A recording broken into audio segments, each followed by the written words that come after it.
Ngāti Porou, tēnā koutou katoa. Tēnā koe e te whare wānanga, te wānanga Aotearoa. Tēnā koe e te rangatira Russ, e rau rangatira mā, ko hu mai nei mō tēnā hui a mārama, ki te kōreoro, na taki kei mua ki te kaupapa. Tairawhiti TechXpo 2013. Aotearoa, ki tēnā hui a tātou, tēnā koutou katoa. So I just wanted to acknowledge the whānau hapua niwi of Ngāti Porou, to all of the leaders here today and the guests, just to share a few moments to hui together, understand and share our stories and support the work and the kaupa of the Tairawhiti TechXpo 2013. Just a special acknowledgement to Meng Foon, the Mayor, who we met a couple of months ago, as Russ was saying, and to Russell and the Tairawhiti Computer Hub for inviting us to come today to TechXpo. Ours is about taming distance, connecting to the future. I really don't like PowerPoint presentations, but we've spent a bit of time just trying to tell a story around Māori's involvement in the communication infrastructure history of New Zealand. And if we try and rely on memories, we'll forget half of it. But our challenge really has been connecting with people and taming the distances between us has been a real obsession and passion of explorers, and Māori are in that category. We have been those explorers. So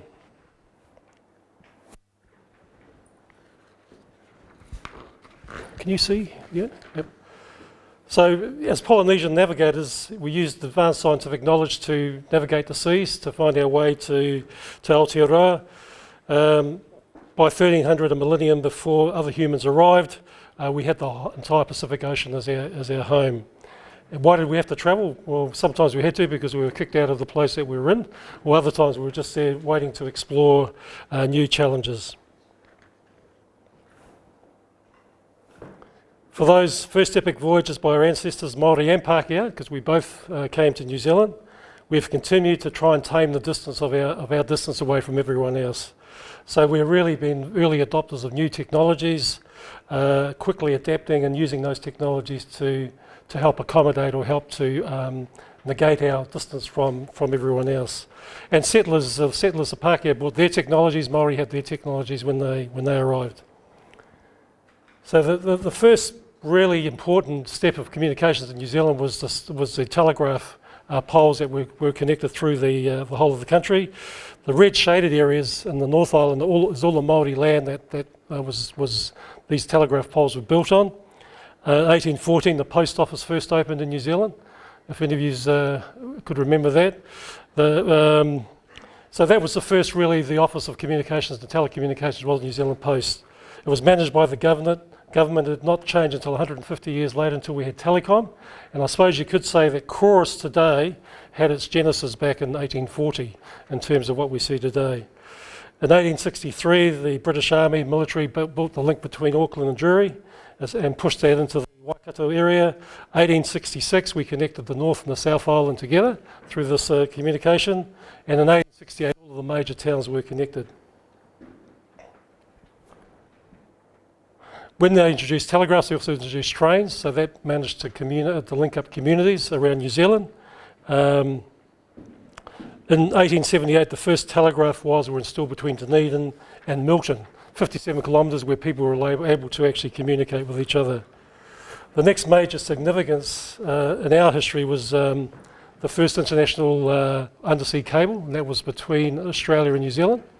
And Premier Julius Vogel strikes a deal for our first undersea cable to the world. So that was New Zealand government, New South Wales government and the Eastern Extension Company. They basically were the three parties to that cable coming to New Zealand. New Zealand's contribution was £5,000 for 10 years. So that was our commitment to that infrastructure coming to New Zealand. The government provided land, although Māori, who owned land, basically leased land back to the government around using their land for this communication. The cable's arrival was highly anticipated because basically it took a little while to get the cable here. Two ships were basically involved with that. But once it got to Nelson or Cable Bay, what we now know as Cable Bay, it struck a problem. And the problem was solved by this man. This man is a man called Hemi Martinga from Ngāti Toa. And the problem was that the house that was going to bring the cable onto shore there was a problem. So he swam out this Māori man, Hemi Mātenga from Ngāti Toa, swam out and brought the cable through this hauser back onto the land. Okay, so you could say that he was the last person to basically hands-on to bring that cable back on from Australia to New Zealand. And it'd be for the first time Māori. Yep, exactly right. Yeah, probably could be. Yeah. So on 21st of February 1876, the cable opened for business. 21st of February 1876, 54 messages came in and 93 messages went out. Now, if you try and relate that to today's economy, £3, okay, so remember £5,000 to as a contribution for the first year, £3 will now equal to $417 today in 2012 for a minimum of 10 words. So it costs you £3 to send 10 words from Australia to New Zealand, or New Zealand to Australia, or $835 New Zealand in today's currency for 20 words. So it wasn't a cheap way of doing it, but that was the cost of doing it. In that first year of 1876 to 1877, the government spent £3 million in terms of communication over that link between Australia and New Zealand. You have to compare that to the weekly wage at the time, which was £1 for farm workers, £2 for engine drivers, and £3 for miners or carpenters. So 1 week of a miner's wage would go on that 6-word message to Australia. Who spoke the first word across the voice line between Australia and New Zealand? Does anyone know? No? Well, this was the picture taken at that time. And in fact, the first person to speak across the line was Apirana Ngata from Tairawhiti, now called Kawakawa. And the first words that were spoken were Māori, tēnā koe. I hope you understand Māori over there in Australia. Right? So he had the honour of actually being the first voice transmission on that day. The call was made from the Cabinet Office, and then later that day 2 business calls were sent to Sydney and 6 people from Australia rang their friends in New Zealand. So I'm not sure if they were all in the Cabinet Office to do that, but actually whatever the service was, that was the first day of traffic. You move on to the next 20 years after that, and basically telecommunications become more and more a part of our day-to-day life. Uptake of private telephones, vehicles changing the lives of New Zealanders forever. 40-hour week came into being in 1936. As you see, there's some dates about when we went wireless, when the first telegram traffic peaked at 10.8 million messages out. 10.8 million messages out, that's a lot of telegraph messages, but it shows that we were users of that technology. And then you talk about the email services going on. Mid-1930s,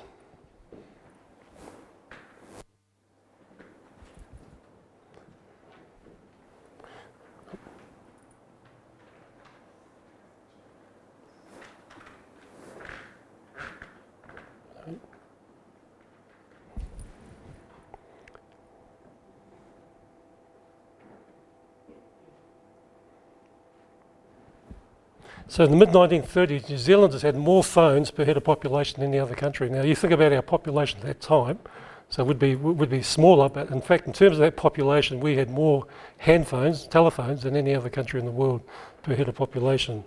So telecommunications definitely has had a foothold, again, trying to connect to the rest of the world, or trying to connect with each others. And by the 80s, we had computers, pages, faxes, and the very first cell phone appears in 1980. Now the modern era, we call it 1990 to 2012, there's been such a growth in telecommunications in this country that actually we just need to relive some of the dates. So you can see, as going through the slides, 2006 Twitter was created, 1990 we had the thing called the internet created, 1988, 1969, 1984 the domain name system appeared. 1990, Sir Tim Berners-Lee created the World Wide Web, and Sir Tim Berners-Lee was here in New Zealand about early January, just to talk about why they invented the World Wide Web and what the thinking was behind that. Email only came out on cell phones in 1999. 1998, Google was set up, then you had Facebook, and then you had Twitter in 2006.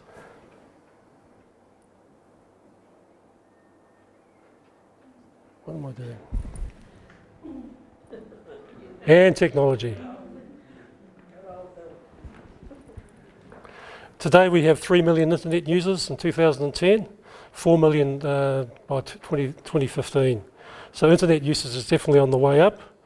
Rick Kingy from Statistics New Zealand was saying to me that the census this year, 2013 census on 11th of March, 33% of New Zealanders use the internet to do their census forms. So that's a huge, and that was the first time it's been introduced in New Zealand.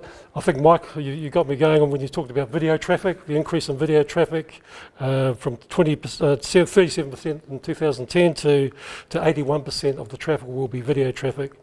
The average monthly usage of the data was 1 gigabyte to 2010, up to 13.7 gigabytes in 2013. So our appetite for data, our appetite for video, and using this broadband is actually huge.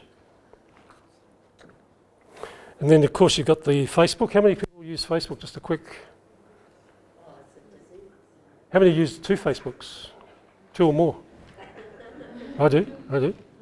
Yeah, you really have to start, rather than Facebook being for one purpose, you actually create different Facebook. We have a Ngāpu Waea Facebook account for Ngāpu Waea business. We have a personal one. We have a marae one, So I personally manage 3 Facebook accounts for different.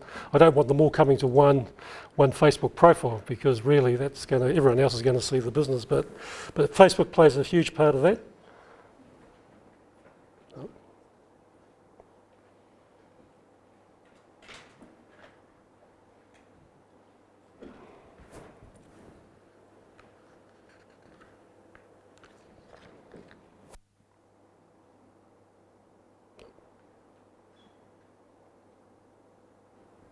So 2012, taming the distance in 2012, there was a new development, which was the UFB and the RBI contract signed by the government to invest $3 billion into rolling out this technology around New Zealand.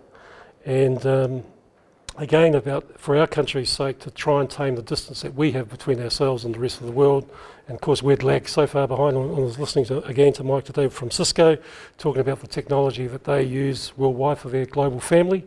It all relies on good infrastructure, broadband, high-speed broadband, all good copper systems at the moment to basically be able to support those systems here. So our language is evolving. I mean, our needs to have e-health, e-business, e-learning. I know I was talking to the Wānanga program manager here, Moodle, which is a local e-learning tool here at the Wānanga. I mean, that's used to actually help connect remote students to the Wānanga for learning outcomes. So the government's investment into ultra-fast broadband, the initiative with Rural Broadband Initiative. We've got Craig from Chorus, who's a key partner for Ngāpu Waea. Not that he's our partner, but we're both willing bed partners now in the rollout of RBI and UFB. But we deal with as Ngāpu Waea, which we'll go into in a few minutes. It's people like Chorus and Vodafone and other fibre companies that we work with to help create an environment where Māori in particular can actually get some benefit from this investment. So you may have known about UFB and RBI, but RBI is supposed to connect 252,000 rural households at a cost of about 300 million. So that's cool for the 252,000 that may have the opportunity to be connected, but there's another population, another half of the population that actually don't get connected.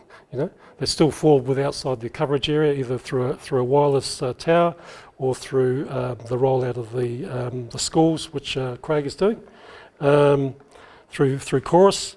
So really, when RBI first came into being, one of the bidders for that contract was a company called Tairawhiti, which was a Māori bid consortium, and specifically focusing on how do we connect marae, how do we get Māori to this. It was apparent that the other 2 bids, if they had Māori stuff in there, it wasn't as prevalent as the Tairawhiti bid. So the government then decided through the National Party and the Māori Party to create this new group called Ngāpu Waea. 7 people, so it's not a huge group, but the working group, that's what it's called, a working group, was designed to work with the providers in terms of how do we leverage these opportunities. So these people here are the members of Ngāpu Waea. The three ladies have just joined us this week, so as new members. There was just 4 men carrying the waka for about a year, so now the three ladies have come to take over and doing a very good job at doing that, taking over. But But these are the people that have been charged. The role is for 6 years. It's a 6-year process. We've been appointed for 3 years, so we're in the second of a 3-year term. And basically, we'll go through just a number of projects that we've been working on with regards to our mahi with the UFB RBI.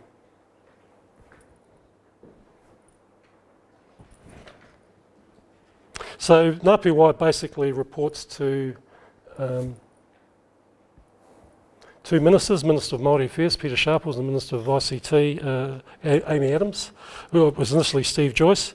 And basically we report back to them on a work program that we've agreed to do for them and to do for ourselves, and just basically provide a sense of comfort that actually Māori aren't missing out on this opportunity through the UFB RBI process. So that journey has taken us on a number of different roads. When Mr Sharples said to us, here's a blank piece of paper, you need to fill in what you want to do with it. So we've been given a lot of opportunity to be very creative. These are the 4 POs, what we call POs, the 4 foundations for Ngāpu Waea with our engagement with Māori. One is around, we're trying to ensure Māori communities are connected and maximising opportunities from broadband, ensuring Māori stakeholders have a strong footing in the sector. We provide advice to the ministers on Māori interests and vice versa. We engage with RBI and UFB providers, contract providers. We investigate a whole lot of different opportunities for Māori. We broker relationships with communities and local and central government. And we try to explore opportunities of how we might use the technology to help Māori and others, and when I say others, I mean everyone, in terms of this rollout of this program. So connectivity, affordability, opportunity and uptake are the 4 key areas of focus for us. And if you think about Māori in each of those sectors, there's a real huge gain for Māori if we can address some of these issues. On affordability, yeah, again, it's about trying to maximise the coverage of the areas that have been covered by the UFB RBI, both in urban, rural, marae, wānanga, kura, kohanga, runanga and iwi, to make sure as many of those are connected to that. We want increasing fast access to broadband and bringing down that digital divide, what we call the digital divide. And there's no ethnicity with digital divide, It's either those who want to use it and those who don't. It doesn't matter what nationality you are, how much money you earn. There's just this mindset that some people embrace it as a new way of doing things. Other people just see it as an interference to their lives, can't be bothered, too old, whatever you want to say. But so we've done a few things in this area of connectivity. One is to try to develop a mapping tool. So to map where our marae, our wānanga, our kura are in relation to where the towers are, So as Rick and I talked about up the Whanganui River, a marae that he's involved with, they aren't getting any connectivity under the current plan. Although we've done some work with on the Whanganui River to connect marae and communities, obviously he hasn't gone far enough up to where Rick's marae is. The RBI school sharing project. So one of the things the government's committed to in the RBI project is to put a 100 megabit link into every school in New Zealand, including rural schools. So we've been doing 2 projects, one with Rānana School down the Whanganui River, and using that 100 megabit link to the school, we've been able to hook up the Atiho Corporation, which runs 10 farms, plus the 72 people, or up to 72 people that live along the Whanganui River. They weren't going to get anything, they were still using dial-up or farm side. Now they've been able to hook into the school link and be able to use that.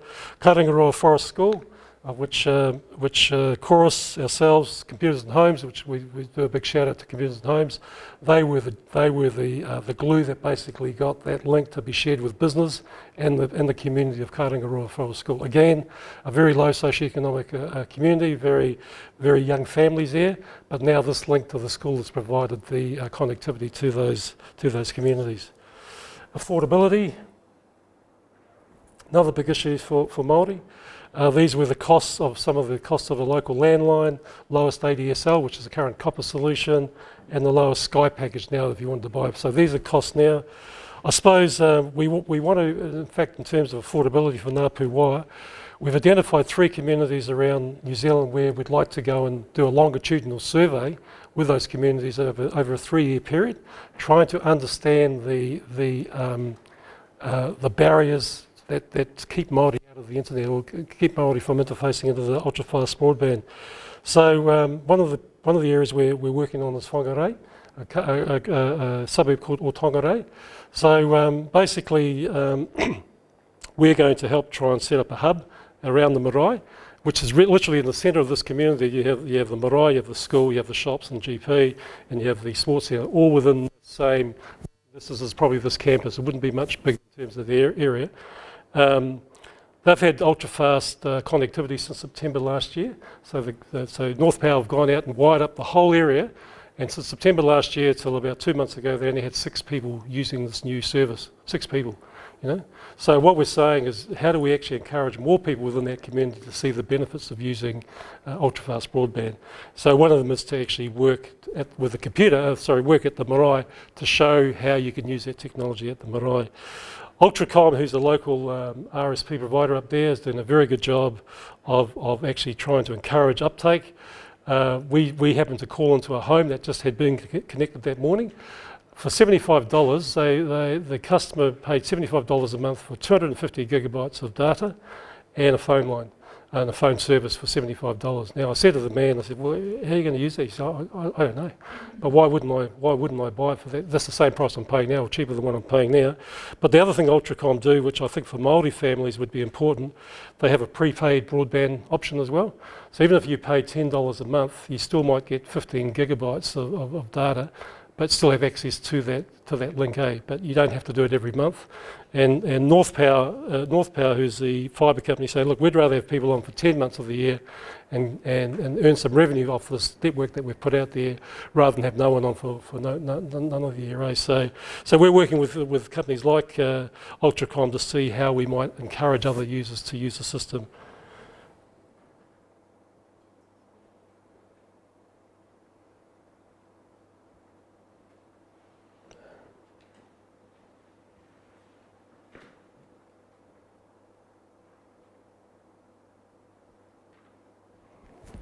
Opportunities is the next PO.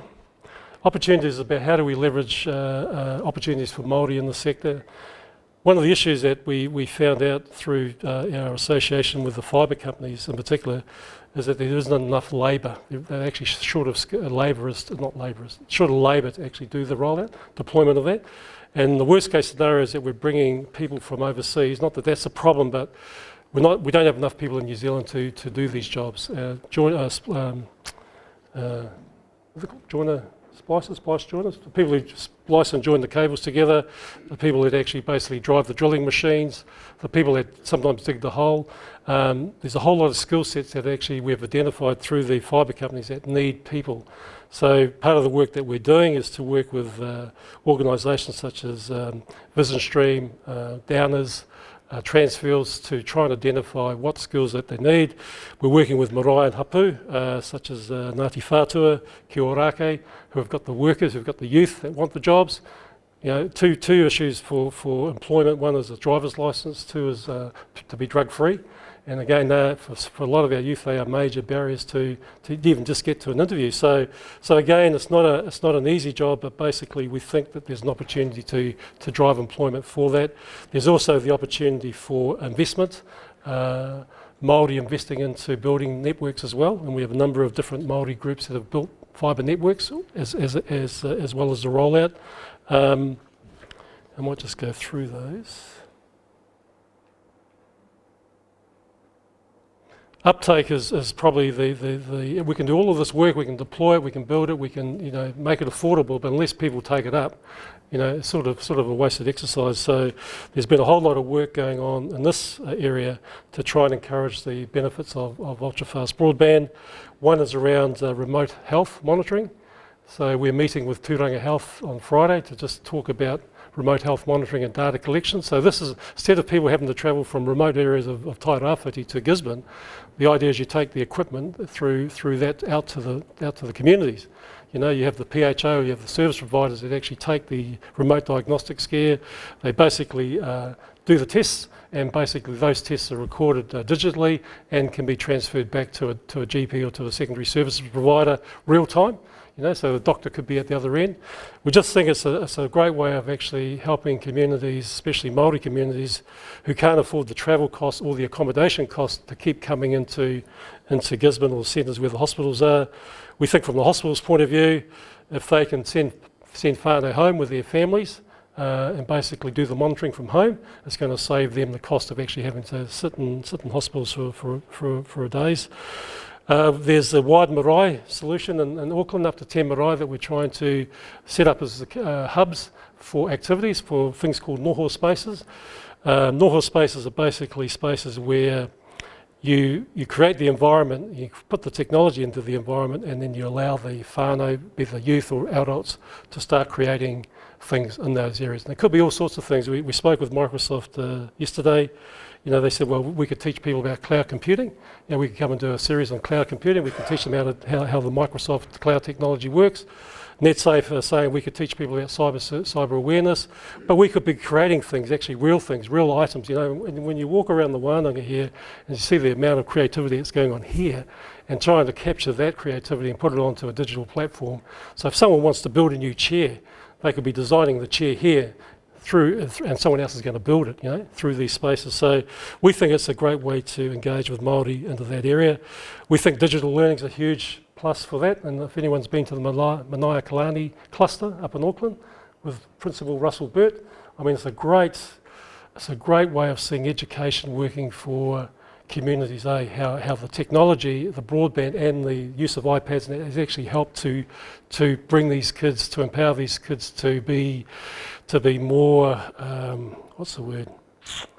I don't know the right word to describe it. To see some of the stuff that the kids have done, it's just really mind-blowing. We never had the opportunity when we went to school to do this. We were just the old 4B pencil and the old exercise book. That was our learning, really.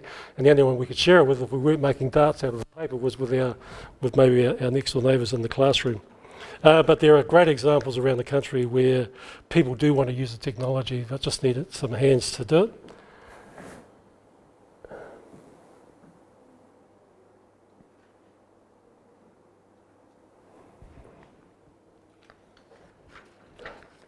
So as I said, we're not Māori haven't just been idle watchers. We haven't actually just been sitting back waiting for the rest of the world to do this. When we talk on this slide here, Huarei Ticket Trust, if you haven't heard of that, that was allocated some spectrum quite a few years ago, and out of that spectrum allocation basically came what we know today as 2 Degrees. The 2 Degrees mobile telephone company had its genesis with Māori in terms of actually allowing that spectrum to be used for that. We have a board of 2 Degrees with 2 Māori directors on there. It's probably one of the best kept secrets actually in New Zealand that Māori actually are in that mobile telephony space with a stakeholding in that. Tua Ropaki, which is basically a Māori trust down in the Taupo area. That's been huge into satellite communications. It now owns 25% of Farmside. So it's actually now in that space of providing satellite communications to many communities, not just Māori around the country. As I mentioned before, Tairawhiti, which actually was one of the bidders for the RBI contract. Again, our thanks to Tairawhiti for basically giving the incentive to actually highlight that Māori needs to be involved with this process. We've got Smart Links 3 in Puerua, a fibre network that's being built around Puerua, Lower Hutt area. You've got Pūtaki Networks, owned by Lake Taupo Funds in the Taupo area, building a network there. Ngāti Wainet, a community-based broadband. We've got Gisnet here in Gisborne. You've got InspireNet down in Palms North. And you've also got Te Tai Tukaro Networks Limited up in the north, owned by 3 iwi, basically built the link from Auckland Sky City to Whangarei. So that high-speed link is now owned by this group called Tai Tukaro Networks, and again they're looking to help promote uptake and bring communities together. So we're really excited to be working with Māori in these areas to try and promote their presence. So really, just to summarise, what does it mean for us? What does it mean for us in the room today? Ultimately, it's about Māori development. Ultimately, it's about achieving well-being, security, confidence, enhancing our position as a treaty partner, if that's not an overused word, being prepared for future opportunities, and we've seen that we've been opportunists through this process of New Zealand. It means that communities, and in particular Māori communities in Te Tairawhiti, don't have to leave paradise. They don't have to leave here to actually be part of that global community, as Mike was saying today. He doesn't have to be on a plane every 6 weeks to go and do business. He can be doing it from his home, an hour away from, or an hour by car from Auckland. It means as individuals, communities and businesses, we can contribute and make a difference to a global economy, you know. And that's the best opportunity I think I could say for the ultra-fast broadband. It gives us the ability to afford us the opportunity to take advantage of these things that we've got there. And I'd like to say thank you. I'm not sure how we're going for time, probably over time. But time for some questions or some comments from the floor. Good for it. Richard, nice to put a face to the name and to the other members of our Waea. My name is Marshall from the Gisborne office. Perhaps that's why I know a little bit about the kaupapa, and I'm interested in it for us on a regional level. That aside, I think my colleague Hera has been working with my Waea through a TPK person on the Waea project with our local person, Gisborne. Yep. So, and that's been ticking along really nicely, and they seem to be really pleased with what's going on there. Taking my TPK hat off, just chuck it down there. I'm also someone who's lived in Tairawhiti, which is on the back road to Waea, and I currently live in Manatiki, which is a few minutes out of town. But what strikes me about our region Tairawhiti is the nature of disconnectedness that we have here. Both areas I've lived in, you can't get broadband. Tairawhiti, you don't even have a cable running outside. And Manatiki is just down the street. So, for me, it's quite interesting that, you know, hopefully we haven't missed the boat again in our region on the back of, you know, Marcus Leon. You know, those we were having at the council about looking at the opportunities we're talking about now. You know, our people aren't just the users. They are there in terms of employment, technical expertise. There's the high level discussions that need to happen with iwi. Operationally as users as well as households. So, and this is a really interesting kaupapa that I find stimulating, just as someone from Tairawhiti as well. So, getting back to that, the level of inaccessibility for Māori in particular is partly about, you know, what information's out there, a little bit about affordability. Gisborne's the only, is it, in Gisborne? So, you know, we've got no competition, that's it. And so it's only as good as who can facilitate these solutions for us locally. That's my thing as well. It's about facilitating those solutions, because Hugh Hardeman, they were doing that option a couple of years ago, maybe with E5 and Lomax. They just went to Disney, they said through computers in schools and said, well, come on, we can get together, hook up on the back of that thing up there on the hill, and we do a $35 a month household charge. You know. So interesting and great to have you here, and interested to see what happens.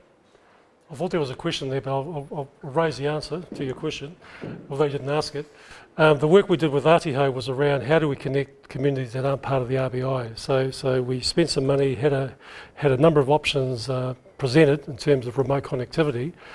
We're happy to share that with any other community, actually, because it's not so much it was done in Whanganui, it's just that the issues that we dealt with Whanganui would probably apply to a lot of other areas. But I've got to say, in terms of the Māori economy, I think it's about 80% of the wealth that's created on the Māori economy on farms and forestry, but that's where the least communication is. So Atiho said, we're willing to put real money up to help put a wireless link in for our farms, but we're happy for other communities to share, well, not just Māori, but other communities to share that link as well while we're going through for our own selves. So, and Rick Kingi's thing was about the same kōrero. How can we connect if we're not part, how can we get mobile telephony if we're not part of the RBI rollout? And I suppose that's what Ngā Pūaia is there. We're Waipiro Bay, which is the thing he talked about. Again, it was around how do we connect community, and we're doing a number of other bits of work like that. So if there's a case, if community is saying to us, hey, look, we think we've got a good case to do this, we're certainly happy to listen and work with you to try and see what we can do. You know? The key for me is not creating more consumers. No. We don't want more consumers, we want content people who are going to create Oh, employment. yeah. That means our whānau don't have to go to Western Australia. Exactly. No, I agree. Yeah. That's the key of all of it. That's the key to uptake too, is the content, eh? And that creates the uptake, that creates the... And it's remiss of me not to introduce Anthony, Chairman of Ngāpu Waea. Anthony can get up and hopefully he might talk about, he's an ultra-fast fibre customer, and when he talks with some zeal, a bit like a zealot actually, he tries to talk people that you've got to have it, because the things he can do with it under ultra-fast with communications and with the house that he lives in, you just can't do without it, you know. So again, people who use it are basically getting real benefits, and even the schools. The big issue about schools is that a lot of schools, and again, just to answer your question, it's a 10-year project. This is year 2, you know, and everyone's saying, why haven't we got it now? Well, I'm not going to get it for another 2 years. I'm not sure who makes those decisions, and maybe Craig can tell us this afternoon. How do they come up with the areas that are going to be in the rollout? But there is a timetable that they're working to. But just in schools, I was just interested to hear from Craig yesterday to say the amount of schools that actually are using the link now without network learning being ready, which is supposed to be the all-encompassing solution for schools. So quite a large number of schools have actually said, yeah, we want to use it. We don't just want it sitting at the front gate. We actually want to be able to use it now for education.